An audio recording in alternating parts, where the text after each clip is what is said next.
Hello বন্ধুরা, welcome to our channel Bong reaction of 2.0 নতুন একটা ভিডিওতে তোমাদেরকে স্বাগত জানাচ্ছি। আমি রিয়া, আমি রাজি, আর আমরা রিঅ্যাক্ট করতে বলেছি ব্যাচেলর পয়েন্ট সিজন 4 একদম এপিসোড নাম্বার 5। আর আগের এপিসোডে কিন্তু আমরা দেখেছি যে কাবিলার মা কিন্তু চলে এসেছে, জেনে গেছে। হ্যাঁ, ওই তো ফোন করে জানিয়ে দিল, শিমুল জানিয়ে দিয়েছে। তো এরপরে কিভাবে কাবিলাকে বের করে সেটা আমরা দেখব। আশা করি এই এপিসোডে না হলেও পরে তারপরে এপিসোডে হয়তো দেখতে পারবো। এই এপিসোডে হতেও পারে হয়তো কাবিলা ছাড়া পেতেও পারে। হ্যাঁ, তারপর রাজীবের একটা মনের ইচ্ছে পূর্ণ যে বোরানকে একদম ধরেছিল, কিন্তু বোরানের আবার চাপাবাজিতে বোরানকে ছেড়ে দেওয়া হচ্ছে। তাহলে দেখা যাক কি হয়। বোরানকে তো পরে শায়েস্তা করবে। তো যাই হোক, চলো বেশি দেরি করবো না, আগে শুরু করি।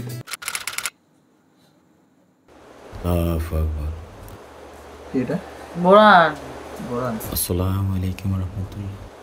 আসসালামু আলাইকুম রাহমাতুল্লাহ। আল্লাহ, আমি তো গুনাহগার বান্দা বাবু। হে আল্লাহ, আমি তো অনেক পাপ করছি, আমাকে তুমি ক্ষমা করে দিও বাবু। তুমি ক্ষমা না করলে কে ক্ষমা করবে বাবু? তুমি তো ক্ষমাশীল বাবু। আমি আমার বাকি জীবনটা দেব সুস্থ ও সুন্দরভাবে কাটাতে পারি বাবু।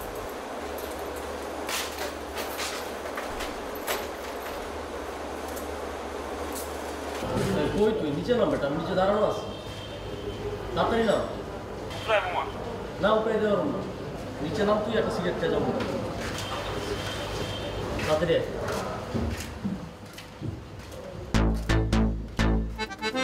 শিমুল মনে হচ্ছে না?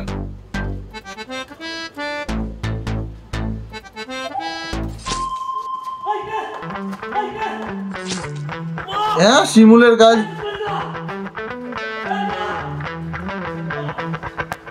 মানে শিমুল ঝামেলা বাড়াচ্ছে, মানে ঝামেলা কমানোর বদলে বাড়াচ্ছে।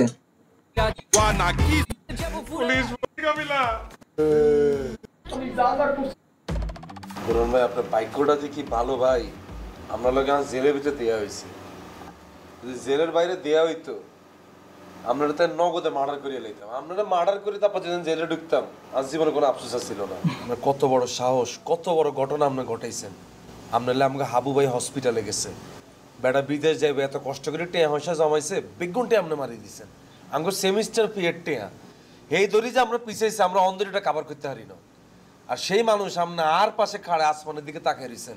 আমি আপনার কিচ্ছু করতে দিতেছি না, খালি জেলের ভিতরে আসি দিই। ঠিকই বলছেন কাবিলা ভাই, আমি যে অপরাধ করছি আমার আসলে মৃত্যুদণ্ডই হওয়া উচিত। এই যে মানুষটার জন্য আমি এত কিছু করলাম, এত বড় সেই মানুষটাই আজকে আমার পাশে নাই, আমি বাঁচাইতে পারলাম না। নাটক কমবে না মনে হয়। আমি যদি এখান থেকে জামিন পাই, আমি আবারও আপনাদের কাছে যাব, আপনাদের কাছে ক্ষমা চাইব, আপনাদের টাকা পয়সা জিনিসপত্র যা যা নিছি সব কিছু ফেরত দেওয়ার চেষ্টা করব। অনেক তো হইল, অনেক তো করলাম, কিন্তু বাকি জীবনটা আমি সুস্থভাবে সুন্দরভাবে কাটাইতে চাই। আমি যেন শান্তিতে মরতে পারি কাবিলা ভাই। জীবনে ভাইয়া এত নাটক সিনেমা দেখছি, অ্যাক্টর করে দেখছি, আপনি কিন্তু আসলে দেখা বেস্ট করেন না, বাস্তবে কথা কন। আমি এটাই ধরতে পারি না, একদম আমরাও ধরতে পারিনি এখনো লোক আপনি। হ্যাঁ, কত বড় ট্যালেন্টেড বাটপার আপনি। যাই হোক, মনে করেন দিন শেষে আপনি একটা মানুষ, তো ইয়ারলে আপনার কিছু বলতে পারি না। কেক খাইবেন না? না ভাই, আমি তো সেহরি খাইছি একটু আগে। কি রোজা রাখছেন আপনি? আমি তো সপ্তাহে 2 দিন রোজা থাকি। কবে ধরি? আজকে থেকেই শুরু করছি। পড়ে আসি, আপনি নামাজ মন্ডপে শুরু হয়ে গেছে, চলেন। মন্ডপে শুরু হয়ে গেছে।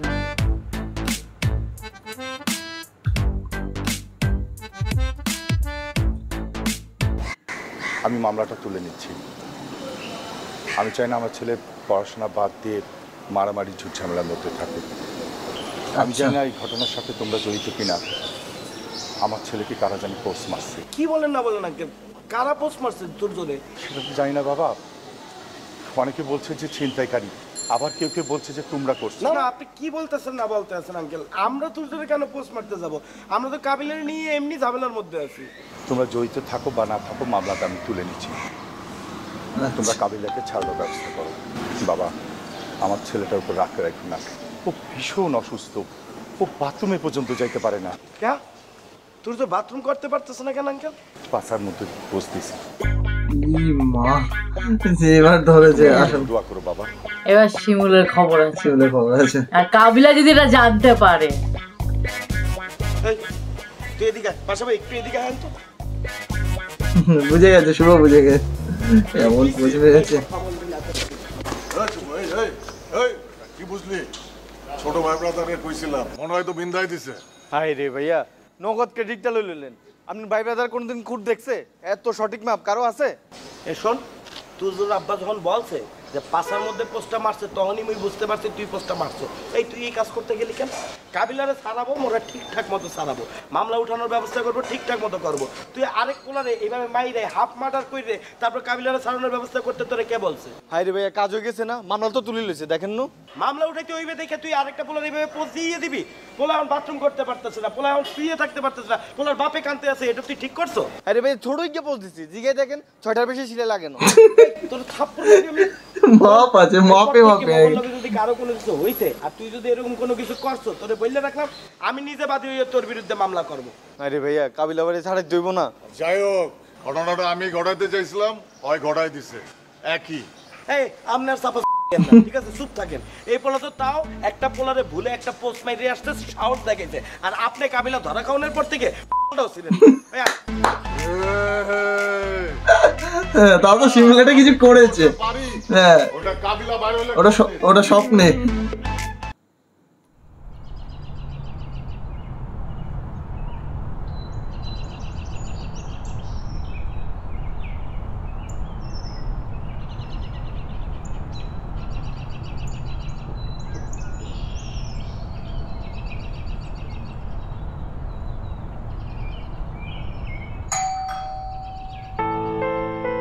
কাবিলা মনে হয় ফিরে এসছে। কাবিলাকে ছাই নিয়ে এসছে মনে হয়।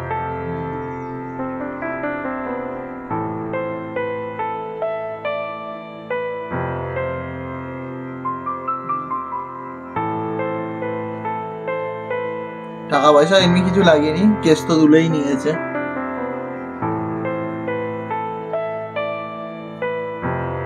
যাক, এই যাত্রায় শিমুলের জন্য বেঁচে গেল নাকি?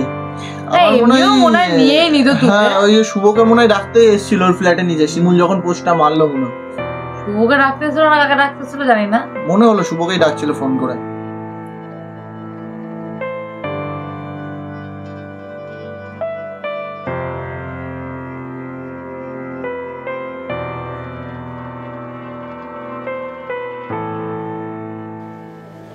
প্রথম দিকে আমি সেমিস্টারের ফিরতে টাকা পয়সা কোনো মতে ম্যানেজ করে চালানোর চেষ্টা করছি, ওইভাবে চালাইয়ে নিছি। পরের দিকে অবশ্য পাশা ভাইও কিছু কন্ট্রিবিউট করছে, হেও টাকা পয়সা দিয়ে হেল্প টেল্প করছে, ওইভাবে চলছে। পাশাও টাকা পয়সা দিছে? হ্যাঁ, মানে পাশা ভাইরে মোরা যেরকম মনে করি হে আসলে এরকম না, আছে একটু আছে। তুই দেখবে যখনই কোনো বিপদ আপদ হয়েছে পাশা ভাই কিন্তু পাশে থাকে, এদিক দিয়ে বেড়া ঠিকঠাক আছে। আর আরিফিনরে করছো? ওরে কি কইবি, আলাদা আলাদা ফোন করি, ফোন খালি বন্ধ হয়ে গেল, নাম্বার মানে চেঞ্জ করে ফেলছে। আর নেহাল? নেহালের ফেসবুকে অনেক মেসেজ পাঠাইছে, নো রিপ্লাই, অ্যাক্টিভই থাকে না ফেসবুকে।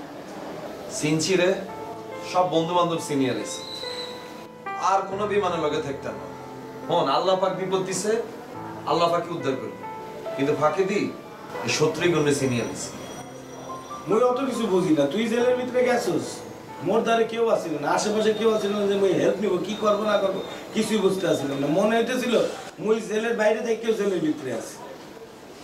যাই হোক ভাই, যা আবার হয়ে গেছে, একটা বড় ঝামেলা থেকে উদ্ধার হইছো।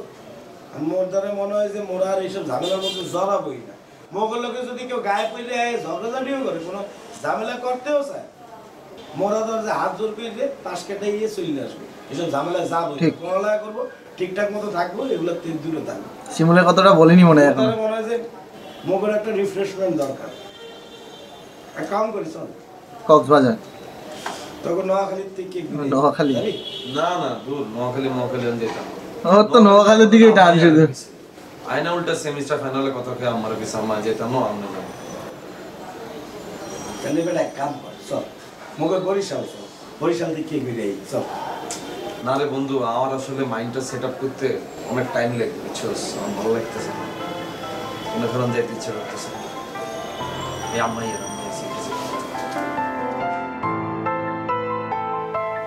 দেখ আমনের দোয়ায় আর আল্লাহর অশেষ রহমতে কাবিলা চলেইছে আমার খুব ভাল লাগতে আছে আলহামদুলিল্লাহ। তোমার বিদেশের কি খবর? কাগজপত্র নতুন করে সিস্টেম করতে আছি এবার কিন্তু আর কাতার যাব না আমেরিকা যাব তাই বিয়ে শাদী না কইরা মনে বিদেশ যাওয়া হইবে না আলহামদুলিল্লাহ। তা বিয়ে শাদী করতে আসনি? বিয়ে তো করতেই চাই আপনারা যদি একটু ব্যবস্থা করে দিবেন তোমার কোনো পছন্দ আসেনি? তোমার পছন্দ উচ্চ বংশ সবাই মিলে তোমার বিয়ে করাই দিও। আমি আর কি বা অল্প বয়সে উচ্চ বংশ বিয়ে তো আপনারাই দেখবেন যদি আপনাদের ঘরে অথবা আত্মীয় স্বজনের মধ্যে থাকে তাহলে তো আপনারাই খুঁজে বাইর করবেন। আচ্ছা ঠিক আছে, চাই আঙ্গ আত্মীয় স্বজনের মধ্যে কেউ আসেনি, আত্মীয় স্বজনের মধ্যে কেউ পাইলে তোমার বলিও। কি আছে তোর কাছে? এক কাপ চা নিয়ে আসি। না না আই চা খাইতেন না। কি বলেন, নিজেদের মধ্যে আত্মীয়তা হইতে আছে, এক কাপ চা না খাইলে কি হয়? আপনি বসেন, আমি কাবিলা জানলে আওয়াই মারো আমি তো মামা হয়ে গেছে। ফকটিয়া আপনি বসেন, আমি নিয়ে আসতে আছি। ফকটিয়াই মামা হয়েছে একবার এমনি। শুভ আবার কিসের টেনশন? আমার মনে হচ্ছে দেখা করতে এসছে। হ্যাঁ অন্তরা তো সরি তোমাকে অনেকক্ষণ ওয়েট করাইছি। ধরো কোনো ব্যাপার না, তোমার জন্য একটা পুডিং বানাইছি। আমার জন্য পুডিং বানাইছো তুমি? কিন্তু জানো এই যে পুডিং বানাতে গিয়ে না আমার হাতে একটা ঠোসা পড়ছে। না হাত ধরতে হবে না, দেই না কি না তুমি হাত ধরলে আমার প্রবলেম হয়। আচ্ছা শোনো না, আমার বাসায় গেস্ট তো, নানি যদি আমাকে দেখে তাহলে আমার খবর আছে। তুমি পুডিংটা খেয়ে আমাকে জানাও কেমন হয়েছে। ওকে আর 2 মিনিট থামো না, তোমার একটু দেই। বুঝো না কেন, নানি দেখি ফেললে একেবারে মারিয়া লাইব। যাই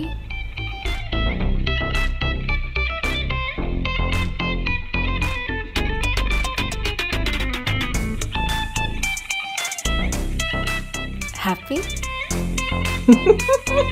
শুভ আমাকে অজ্ঞানী হয়ে যাবে। বেরোস হলো পিওর ফ্রুট পাল্প থেকে শতভাগ অ্যাসেপ্টিক পদ্ধতিতে প্রস্তুত প্রিজারভেটিভ মুক্ত ফ্রুটিকা মানে ফ্রুটসের গুডনেস। আর রবিলা, ওই যখন প্লেন থেকে কাতার এয়ারপোর্টে নামছি, মোর যে কি খুশি লাগতেছিল। আমি খালি আল্লাহরে বলছি, আল্লাহ তুমি আমার মনের আশাটা পূরণ করে দিলে। মই বিদেশ চলে আইছি, আনন্দে মনে কর মোর বুক ট্যাক্সের ফুললে উঠছে। প্লেন থেকে নামার পর থেকে মোর একদম আনন্দ আর ধরতেছিল না। যখন একটু সামনে আগাইছি, 8-10টা পুলিশ এসে মোরে ধরে ফেললে। ধরার পরে কি সব যে বলতেছিলে ওই কিছুই বুঝতেছিলাম না। খালি বলছি, আপনারা আমারে ধরতে আছেন কেন, আপনারা আমারে ধরতে আছেন কেন? এরপরে ধৈরা আমারে কোথায় যে লইয়া গেলে, আমি এদিকে তাকাই ওদিকে তাকাই, কাবিলা আমি কোথাও কিছু খুঁজে পাই না। দেখি একজন ফাঁকা, মোর বুকটা একজন ফাঁকা হইয়া গেছে।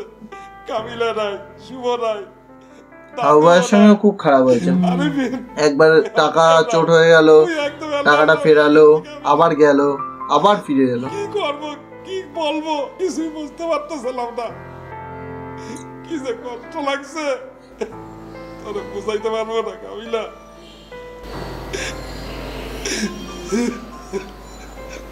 হাবু ভাই, আমি বুঝতেছি তোমার কষ্টটা। আমি প্রথম যেদিন জেলে গেছি আরো একই রকম কষ্ট হয়েছে। আমি বুঝতেছি তোমার কষ্টটা। তুমি যে কষ্টের মধ্যে গেছো এই ফিলটা তো আমি হাইছি ভাইয়া। আমি প্রথম যেদিন জেলের ভিতরে ঢুকছি, আমি ঢুকিছি এটা আমি কোনায় আইলাম, আমি কোনায় হতুম, কিয়া খাইম, আর মাথার ভিতর কিচ্ছু ঢুকতেছিল না। খালি আর আমার কথা মনে হইতেছিল। আমি ভাবতেছিলাম আরে আর আম্মা যদি অবস্থা আরে দেখতো, আর আম্মা কত কষ্ট হতো। ডাঙে তাকে দিয়ে শুভ নাই, বামে তাকে দিয়ে হাপু পাই নাই, ভাষা পাই নাই, কেউ নাই আসে। আর আমার কথা আর খুব মনে পড়তেছিল হাবু ভাই। আমার মনে হয় জানো তো বোরানের কথাটা এখনো এদেরকে মনে জানাই না। আমার মনে হচ্ছে জেলের ভিতরে এখনো সেই ফেস থেকে এখনো বেরোতে পারেনি, ফেস থেকে বেরোতে পারেনি আসলে। এই খালি মনে মনে প্রার্থনা করতাম আল্লাহ এই জীবনে এমন কাজ করতাম না যেটা আমার আবার জেলে আসা লাগে। আল্লাহ আমি তো সবাইকে অনেক মিস করছি ভাইয়া, সবাইরে মিস করছি। যাক আবু ভাই, আল্লাহ যা করছে ভালো লেগেছে ভাইয়া। নেহালের লগে কথাবার্তা কইরুম, কই লোকরে বাসাটা নেই, কাগজপত্র যদি কোনো কারেকশন লাগে কারেকশন এটা করাই লাগে। আর যদি নাও হয় এত টেনশনের কি আছে, আমি আছি না, আরাম মা আছে না, আমরা সবাই আছি না, আমরা সবাই মিলে দেশে তোমার কিছু একটা করার ব্যবস্থা করে দিও। আসলে কি আবু ভাই আগেও করেছে, এইদিকে কাবিলা খুব ভালো, কাবিলা বলে না সবাই যারা যারা থাকে, যার যখন দরকার পড়ে সবাই পাশে দাঁড়িয়েছে। হ্যাঁ এটা ঠিক কথা। কাবিলা তুই আমার ছোট ভাই হইয়া তুই পরে বড় ভাইয়ের মতো কথা বলতে আসো, সান্ত্বনা দিতে আসো। ছোট ভাই ভাগ্নে না, ভাই ভাগ্নে ভাগ্নে মামা ভাগ্নে, এখানে ভাগ্নে বলে ইমোশনটা নষ্ট হয়ে যায়, কাবিলার মাথাটা গরম হয়ে যাবে চট করে, চট পুরো একদম দি বোম ব্লাস্ট। তোমার আম্মার লগে কথা হইছে, হাই হাই কত বড় ফ্যামিলির পোলা তুমি, হ্যাঁ এই ফ্যামিলির পোলা হয়ে তুমি এই কামটা কেমতে করলা? কি দরকার ছিল মাই পিট কাজ্জা ফেসাদের মধ্যে যাওনের, জেলের ভিতরে হামদানির? এইগুলি এখন আলাপ তুলে কোনো লাভ আছে? বেচারা একদিন পরে আইছে, এগুলি ওর মনটা খারাপ করতে চোখে। আরে রাহো মিয়া তোমার বাদ, জেলের ভিতরে গেছে, জেলেরতে বাইরেছে, বুঝছো? জেলের ভিতরে একবার ঢুকলে কি হয় তুমি জানো না? হ্যাঁ সারা জিন্দেগি লিগে একটা লাল কালি দাগ পড়ে যায়। ওর ভবিষ্যতে বিয়া শাদি করতে গেলে, চাকরি বাকরি, বিদেশ যাও, সব কিছুতেই তো ওই এক কথা। না না কেস উঠে গেছে তো, লাল কালি দাগ তো থাকবে না। আর দূরে ছাড়ো তো, অল্প বয়সী পোলা একটু জেল খাইতে আইছে, এটা এমন কোনো বড় সমস্যা হয় নাই। কাবিলা তুমিও এগুলি মনে রেখো না, সামনে কেমতে চলবা এটা একটু ঠিকঠাক করে মানায়। হ ওইটাই। আচ্ছা কাবিলা, এই যে জেলখানায় যা ছিল বুঝছো, কষ্টই ছিল অনেক। এই যে কি খাওন মাউন দেয়, এই যে মোটা দেবরাইনা রুটি বলে দেয়, মাইক ধরে করতো 3 বেলা। না তো কাকি, আর তো কোনো কষ্টই হয় না। হ্যাঁ আপনারা এতক্ষণ যে সিরিয়াস আলাপ করতেছেন, আমি তো মনে মনে আজ জেলরে মিস করতেছি। আরে কাকা, আমি নোয়াখালীতে থাকতে যে পরিমাণ ছুটে হিটেছিলাম, এই হলাই নিগুণ পরবর্তীতে বড় হয়ে অনেক বড় স্টার গুন্ডে হয়ে গেছে, সেই জন্যই তো প্রায় জেলে যায়। আরে দেই তো কাকি হাউতাস লাগিয়ে দিছে, চাপাবাজি এসছে, কাবিলা ভাই এসছে, খাওয়াইবো, কোনায় রাখবো, কি পড়াইবো, পাগল হয়ে গেছে। এই যেটা চা খাইতেছেন, আমি কি খাইতেছি, আমি ভালো লাগতেছে না। ব্ল্যাক কফি, কোল্ড কফি ছাড়া আমি কিছু মুখেই দিতাম না। মানে কাবিলা শুধরাবে না, আর যাই হয়ে যায়, জেল কেটে আসুক, যাই হয়ে যাক না কেন, চাপাবাজি শুধরাবে না। চাপাবাজি জেলে গিয়েও করেছে চাপাবাজি, এখানে বেরিয়েও করছে চাপাবাজি, সবসময় চাপাবাজি, মানে কাবিলা মানে চাপাবাজি, একদম কাবিলা মানে চাপাবাজি। আর সিজন 4টা একটু অন্যরকম লাগছে। তো যাই হোক ফাইনালি কাবিলা জেল থেকে চলে এসছে, মানে মজা হবে। আর পোচ মাস্টার শিমুলে তো পোচের পর পোচ চলছে এখন। আর বোরহান কখন ঘাড় মোটকাবে আমি সেটার জন্য ওয়েট করছি, দেখা যাক সেটা কি হয়। তো চলো যাই হোক, মজাদার নাটক দেখছি, মানে সিজন 4টা মজাদার, সিজন 3ও মজাদার ছিল, বাট সিজন 4টা একটু অন্য মানে লেভেলে যাচ্ছে। তো যাই হোক, তোমাদের কেমন লাগছে কমেন্ট করে জানাতে ভুলো না। দেখা হচ্ছে নেক্সট ভিডিওতে, ততক্ষণের জন্য টাটা।